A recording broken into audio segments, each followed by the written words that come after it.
The push to get food and humanitarian aid into Gaza is intensifying, but at this point, it's still far short of what is needed.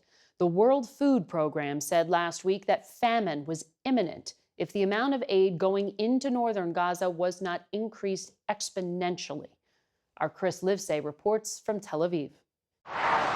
U.S. Air Force pilots glide above northern Gaza, dropping 3 tons of food, water, and other aid. Life-saving to those who can reach it, but according to one pilot, a drop in the bucket. Meant to offset this leaky supply line. More than 200 trucks entering the strip daily, Israel says, but much of it lost to looters, the dangers of open combat, and a lack of truckers brave enough to drive through it.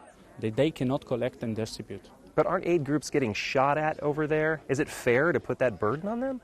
We acknowledge that there are challenges, but mostly they are distributing for the last 2.5 weeks without any violence. Additional aid is on its way by sea for the first time in this war. Nearly 200 tons from Europe arrived Friday on a humanitarian ship. It couldn't come fast enough for these children.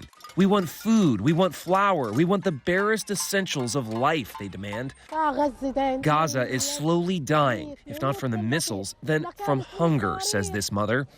In one instance, Hamas accused the Israeli military of opening fire on hungry Gazans as they waited for food, killing 21. Israel adamantly denies it, pointing instead at Palestinian gunmen. The humanitarian cost of the war and more than 100 hostages still in Hamas captivity for 5 months are too much to tolerate for these Israeli protesters.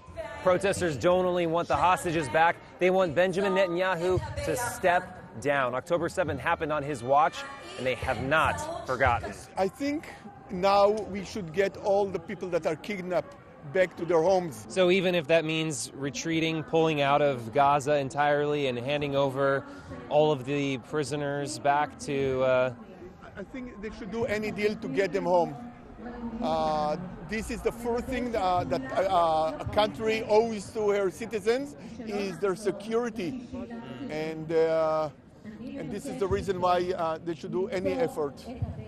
And what's notable about this latest proposal from Hamas is that reportedly they're no longer insisting Israel completely withdraw from the Gaza Strip or on a permanent ceasefire. And now, Margaret, 3 U.S. officials tell CBS News they're optimistic that both Hamas and Israel can come to an agreement about a pause, albeit temporary, in the fighting.